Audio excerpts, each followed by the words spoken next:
मित्रों, एक बार की बात है, देवी सत्यभामा भगवान श्री कृष्ण के पास आती है और उनसे पूछने लगती है, हे स्वामी, आज मेरे मन में एक शंका हो रही है, कृपया आप मेरी इस शंका का निवारण कीजिए। भगवान श्री कृष्ण कहते हैं, हे प्रिय, तुम्हारे मन में जो भी शंका हो निसंकोच होकर पूछो, तुम्हारी हर शंका का निवारण करना मेरा कर्तव्य है। तब देवी सत्यभामा बड़ी ही प्रसन्नता से पूछने लगती है, हे प्रभु, आपकी हम तीनों पत्नियां पहले आपको भोजन कराते हैं और फिर भोजन करते हैं, नित्य आपकी सेवा करते हैं, आपके चरण दबाते हैं, किंतु हे प्रभु, क्या पत्नी को पति के साथ अथवा पति से पहले भोजन करना चाहिए? क्या ऐसा करना उचित होता है? शास्त्र इस विषय में क्या कहते हैं? हे प्रभु, ऐसा वह कौन सा पाप है जिसे करने से स्त्री नरकगामी बन जाती है? कृपया आप मेरी इस शंका का समाधान कीजिए। भगवान श्री कृष्ण मुस्कुराते हुए कहते हैं, हे सत्यभाम, आज तुमने समस्त मानव जाति के कल्याण के उद्देश्य से बहुत ही महत्वपूर्ण प्रश्न किया है। हे देवी, तुमने जो प्रश्न किया है उसका समाधान देवी सुदेवा की कथा सुनने से प्राप्त हो जाएगी। देवी सत्यभामा कहती है, हे प्रभु, यह रानी सुदेवा कौन थी? उनका आचार विचार कैसा था? मेरे मन में उनके विषय में जानने की जिज्ञासा निर्माण हो रही है। श्री कृष्ण कहते हैं, हे सत्यभामा, तुम्हारे आग्रह पर आज मैं तुम्हें रानी सुदेवा की कथा सुनाता हूँ। तुम्हारी सभी शंकाओं का समाधान इस प्राचीन कथा में ही है। इस कथा में तुम्हें तुम्हारे सभी प्रश्नों के उत्तर मिल जाएंगे, इसीलिए इस कथा को ध्यानपूर्वक सुनो। जो भी मनुष्य इस कथा को ध्यानपूर्वक सुनता है और इसका प्रचार करता है वह सौभाग्यशाली बनता है, उसे कभी नरक की प्राप्ति नहीं होती है।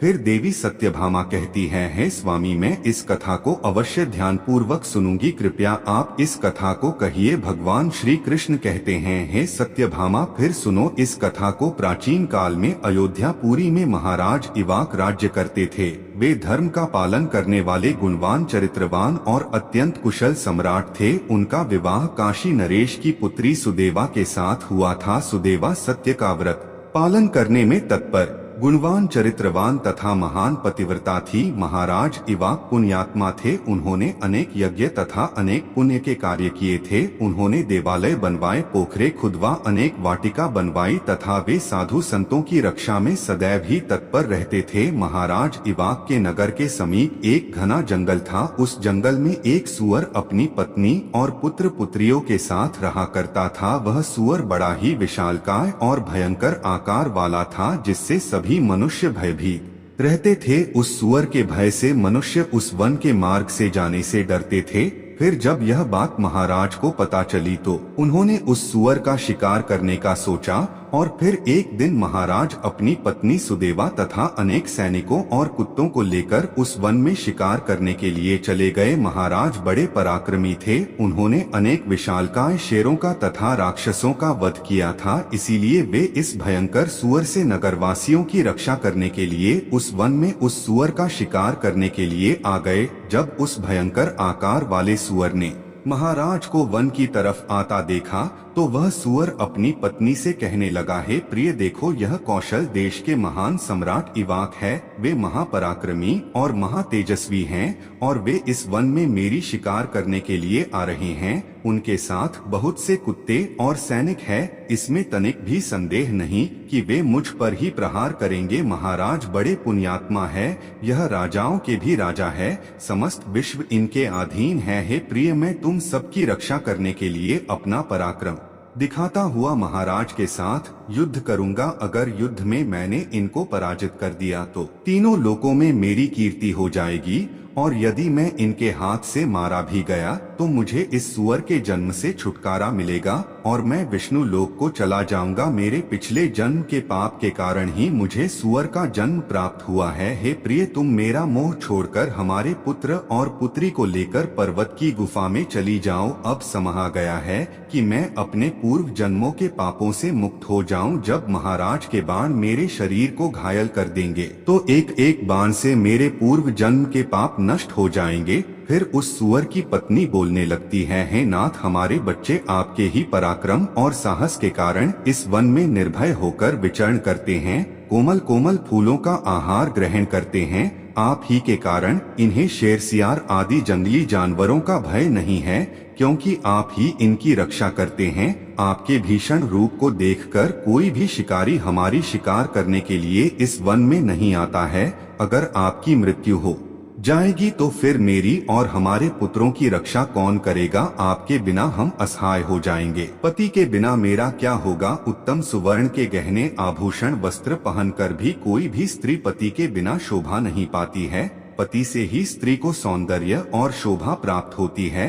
आपके बिना मेरा जीवन भी नष्ट हो जाएगा। हे नाथ, हे परमेश्वर, आपके बगैर मैं जीवित नहीं रह सकती। है नाथ, मैं सच सच कहती हूँ, आपके साथ यदि मुझे नरक में भी डाल दिया जाए तो भी मैं खुशी खुशी आपके साथ चली आऊंगी। इसीलिए आप महाराज के सामने मत जाइए, आप भी हमारे साथ पर्वत की कंदर में चलिए, हम वहीं छिपकर बैठ जाते हैं। आप जीवन की इच्छा छोड़कर अपनी पत्नी और पुत्र को अकेला छोड़कर जा रहे हो, इससे आपको क्या लाभ होगा? फिर वह सुअर कहता है, हे प्रिय, तुम वीरों के धर्म को नहीं जानती हो, इसीलिए ऐसा कह रही हो। यदि शत्रु वीरों को ललकारे युद्ध के लिए निमंत्रण देता है तो वीर पुरुष को लोभ और भय से कायर की भांति ऐसे छिपकर नहीं भागना चाहिए। ऐसे पुरुष को 1000 युगों के लिए कुंभी पाक नरक में डालकर पकाया जाता है। वीर पुरुष अगर शत्रु का सामना करता है और लड़ते हुए वीर गति को प्राप्त होता है तो उसे मृत्यु के बाद दिव्य लोकों की प्राप्ति होती है।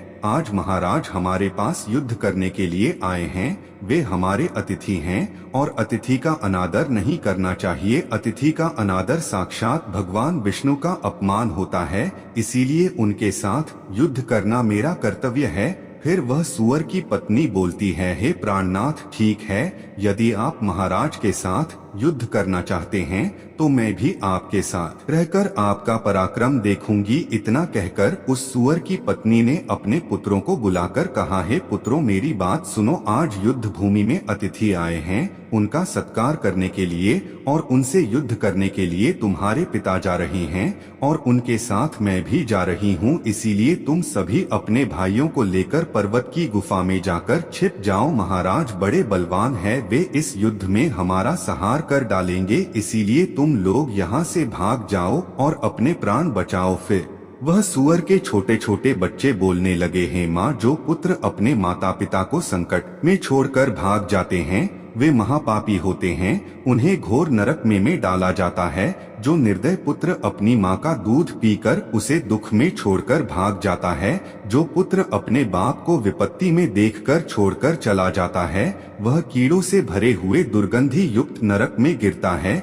इसीलिए हे माँ, हम लोग आपको छोड़कर नहीं जाएंगे। फिर वह सुअर, उसकी पत्नी और उसके बच्चे सभी युद्ध के लिए तैयार हो जाते हैं और युद्ध भूमि की ओर निकल पड़ते हैं। सभी छोटे छोटे सुअर अपने माता और पिता की चारों ओर से रक्षा करने लगते हैं। उधर महाराज अपनी सेना के साथ उस स्थान पर आ जाते हैं और अपने सामने खड़े सुअरों को देखकर बड़े बड़े शूरवीर योद्धाओं को सुअरों का शिकार करने के लिए आगे भेजते हैं। वे सभी बलवान शूरवीर योद्धा हाथ में तलवार और भाले लेकर सुअरों पर आक्रमण करने लगते हैं। फिर सुअरों और राजा के सैनिकों के बीच भीषण युद्ध होता है। सभी एक दूसरे पर भीषण प्रहार करने लगते हैं।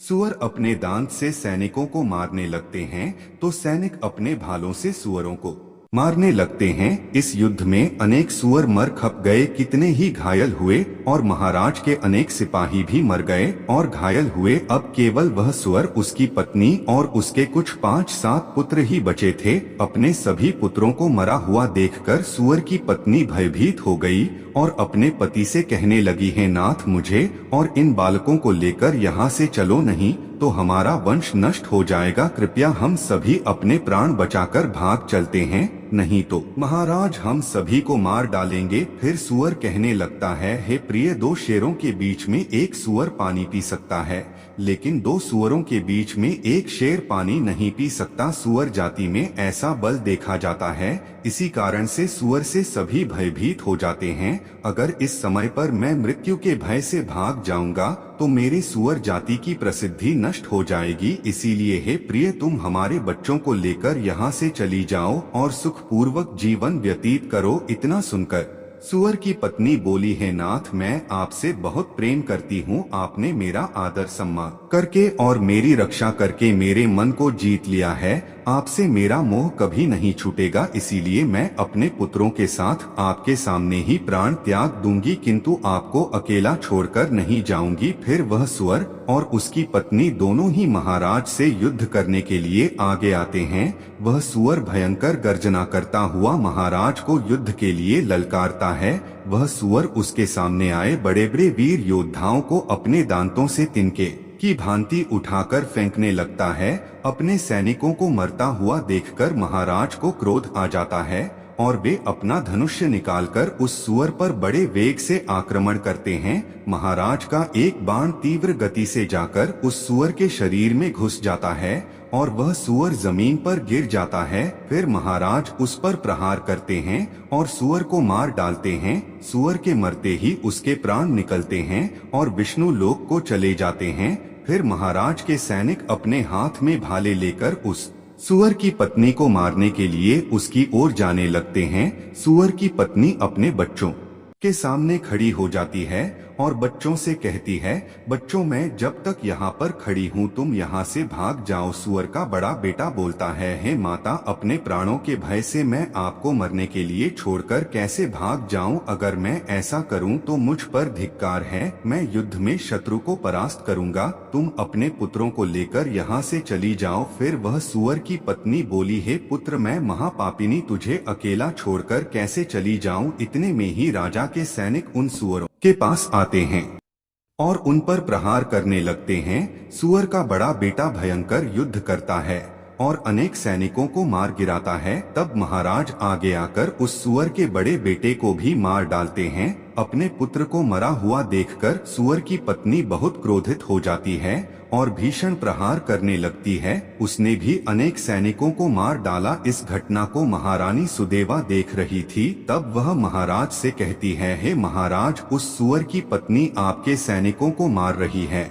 आप आगे चलकर उसका वध क्यों नहीं करते? महाराज कहते हैं, हे प्रिय, यह एक स्त्री है। मेरा यह वचन है कि मैं स्त्री का वध नहीं करूंगा। स्त्री का वध करने से महापाप लगता है, इसीलिए मैं उस सुअर की पत्नी को न खुद मार रहा हूँ और न किसी को उसे मारने के लिए भेज रहा हूँ। मुझे स्त्री का वध करने में बड़ा भय लगता है।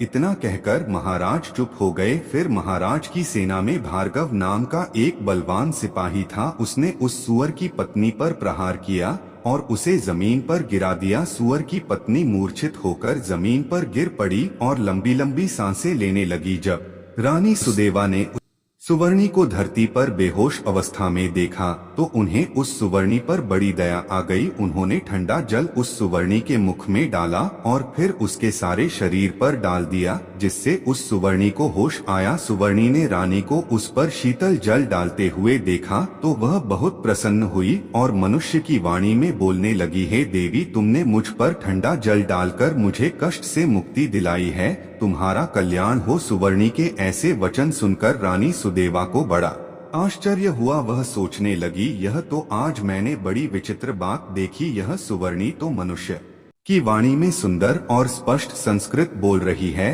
फिर रानी ने उस सुवर्णी से कहा, हे भद्रे, तुम कौन हो? तुम्हारा बर्ताव विचित्र है। पशु होकर भी तुम मनुष्य की वाणी में बोल रही हो। तुम मुझे अपने पूर्व जन्म का वृतांत सुनाओ, किस कारण से तुम सुवर्णी बनी हो? फिर वह सुवर्णी कहने लगती है, हे देवी, मेरे पति ने पिछले जन्म में गुरुजनों का अपमान किया था, इसी कारण से उन्हें सुअर का जन्म प्राप्त हुआ है।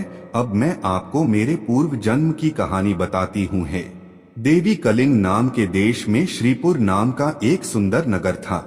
उस नगर में वसुदत्त नाम के विद्वान रहते थे। मैं उसी वसुदत्त ब्राह्मण की पुत्री थी। उन्होंने मेरा नाम सुकन्या रखा था। उस समय उस नगर में मेरे जितनी सुंदर स्त्री कोई और नहीं थी। अपने सौंदर्य और रूप के घमंड में मैं उन्मत्त हो गई थी। मेरी मुस्कान बड़ी मनोहर थी। जब मैं जवान हुई तो मेरा सुंदर रूप और जवानी देखकर मेरी माता को बड़ा भय लगने लगा। वो मेरे पिता से कहने लगी, हे नाथ, अपनी कन्या जवान हो चुकी है, उसका विवाह क्यों नहीं कर देते? इसे शीघ्र ही किसी वर को सौंप दीजिए। फिर वह ब्राह्मण बोला, हे कल्याणी, मैं अपनी पुत्र स्त्री का विवाह उसी पुरुष के साथ करूंगा जो विवाह के बाद मेरे ही घर में निवास करेगा। सुकन्या मुझे बहुत प्रिय है, मैं इसे अपनी आंखों से दूर नहीं होने देना चाहता। फिर एक दिन शिव शर्मा नाम के जवान विद्वान ब्राह्मण मेरे द्वार पर आ गए। मेरे पिता उसके ज्ञान और कुशलता को देखकर बहुत प्रसन्न हुए और उसे मुझसे विवाह करने के लिए पूछ लिया। फिर मेरे पिता ने उस शिव शर्मा ब्राह्मण से मेरा विवाह कर दिया और वे हमारे साथ ही हमारे घर पर रहने लगे। परंतु मैं अपने माता पिता के लाड़ प्यार से बिगड़ चुकी थी, अपनी विवेक शक्ति खो चुकी थी। मैंने कभी अपने पति की सेवा नहीं की, कभी उनके चरण स्पर्श नहीं किए। मैं सदा उन्हें क्रूर दृष्टि से देखती थी, उनका अपमान करती थी, उन्हें नाम लेकर पुकारती थी, उनके भोजन से पहले भोजन कर लेती थी। मैं अपने पति से ही खुद को भोजन परोसवा लेती थी। मैं अपनी मर्जी से स्वच्छंद होकर यहाँ वहाँ घूमने लगती थी और बात बात पर अपने पति का अपमान करती थी। मैंने उनके साथ कभी सहवास भी नहीं किया, उन्हें मेरे शरीर को कभी हाथ भी लगाने नहीं दिया। शिव शर्मा बहुत ही शांत स्वभाव के थे। उन्होंने मुझे अनेक दिनों तक सहन किया और फिर एक दिन वे अत्यंत दुखी होकर मुझे छोड़कर चले गए। मेरे पति के जाते ही मेरे पिता बहुत दुखी होकर कहने लगे, हे प्रिय सुनो, हमारे दामाद हमारी पुत्री को छोड़कर चले गए हैं। हमारी पुत्री ही पापचारिणी थी, दामाद तो विद्वान थे। मैं क्या जानता था कि हमारी पुत्री सुकन्या दुष्ट और कुलनाशिनी होगी। फिर मेरी माता बोली, हे नाथ, हमारी पुत्री आप ही के लाड़ प्यार से बिगड़ गई है, इसे सही राह पर लाने के लिए आपको ही कुछ करना होगा। पिता के घर में रहने वाली कन्या दुराचारी बन जाती है, इसीलिए कन्या को कभी कभी घर में नहीं रखना चाहिए, उसे उसके पति के पास ही रखना चाहिए। हमारी कन्या बहुत दुष्ट और पापिनी है, आप इसका त्याग करके इसे इसके पति के पास भेज दीजिए। इस प्रकार से माता के वचन सुनकर मेरे पिता बहुत क्रोधित हुए और मुझे कहने लगे, हे दुष्ट, हमारे कुल में कलंक लगाने वाली दुराचार, तेरे ही कारण शिव शर्मा हम सबको छोड़कर चले गए। इसीलिए तेरा पति जहाँ पर है तू वहीं पर चली जा, अथवा तुझे जो स्थान अच्छा लगे वहाँ पर चली जा। फिर मैं अपने घर को छोड़कर चली गई। बाहर जाने पर मुझे लोग उल्टा पापिनी दुराचार कहकर संबोधन करने लगे। इसीलिए मैं अपने पति को ढूंढते हुए वन चली गई। फिर एक दिन वन में मैं एक कुटिया के सामने जाकर खड़ी हो गई और भिक्षा मांगने लगी। वहां पर उस कुटिया में रहने वाली मंगला नाम की स्त्री ने मुझे देखकर अपने पति से कहा, हे स्वामी, द्वार पर एक दुखिया दुबली पतली स्त्री भिक्षा मांगने के लिए आई है। मंगला का पति शिव शर्मा ही था जिन्होंने मेरा त्याग किया था। मुझे देखकर उन्होंने मुझे पहचान लिया और अपनी पत्नी से कहने लगे, हे प्रिय, यह मेरी पहली पत्नी सुकन्या है जो मुझे बहुत प्रिय थी, इसीलिए तुम इसका आदर सत्कार करो और इसे अपने घर में स्थान दो। फिर मंगला ने अपने पति की आज्ञा का पालन करते हुए मुझे घर के अंदर बुला लिया और मुझे पहनने के लिए वस्त्र दिए। फिर एक दिन मैं बैठकर मंगला के अच्छे स्वभाव का और मेरे दुष्ट स्वभाव का विचार करने लगी और मुझे बड़ा दुख होने लगा। अधिक चिंता करने के कारण मेरा हृदय फट गया और उसी क्षण मेरी मृत्यु हो गई। फिर यम के 2 दूत उस स्थान पर आ गए और मुझे उठाकर यमलोक ले गए। वहां पर यमराज ने मेरा लेखा जोखा देखा और यम दूतों से कहा, हे दूतों, इस पापिनी स्त्री ने अपने पति का बहुत अपमान किया है। यह पति से पहले ही भोजन कर लेती थी, अपने पति को नाम से बुलाती थी, उससे घर के काम करवाती थी, इसीलिए इस पापी स्त्री को ले जाकर नरक में डाल दो। फिर यमदूत मुझे नरक में ले गए और उन्होंने मुझे जलते हुए अंगारों में डाल दिया। लोहे के जलते हुए पुरुष बनाकर मुझे उन्हें आलिंगन दिलवाया। वहां नरक में मुझे अनेक वर्षों तक कष्ट भोगने पड़े। फिर नरक की सजा भुगतने के बाद यमराज ने मुझे सुवर्णी के जन्म में डाल दिया। सुवर्णी बोली, हे देवी, इस प्रकार से मैंने आपको मेरे पूर्व जन्म का वृतांत सुना दिया है, कृपया अब मुझे इस जीवन से मुक्ति दिला दो। आपने अपने पति की बहुत सेवा की है, इसीलिए मुझे आपका थोड़ा सा पुण्य प्रदान करो। फिर रानी सुदेवा महाराज से कहती है, हे स्वामी, अब मैं क्या करूं? आप जो आज्ञा देंगे मैं वही करूंगी। महाराज कहते हैं, हे प्रिय, यह बेचारी बहुत दुख उठा रही है, तुम अपने पुण्य से इसका उद्धार करो। महाराज की आज्ञा लेकर रानी सुदेवा ने सुवर्णी से कहा, हे देवी, मैं अपने 1 वर्ष का पुण्य तुम्हें प्रदान करती हूँ। रानी के इतना कहते ही उस सुवर्णी के प्राण चले गए और उसके शरीर से एक दिव्य स्त्री प्रकट हुई और फिर वह महारानी और महाराज को नमस्कार करके विष्णु लोक को जाने लगी। भगवान श्री कृष्ण कहते हैं, हे सत्यभामा, इस प्रकार से मैंने तुम्हें यह महान कथा सुनाई है। तुम्हें तुम्हारे सभी प्रश्नों के उत्तर भी मिल गए होंगे। देवी सत्यभामा कहती है, हे स्वामी, आपने आज मुझे बहुत ही पवित्र कथा सुनाई है और मेरी सभी शंकाओं का निवारण भी किया है।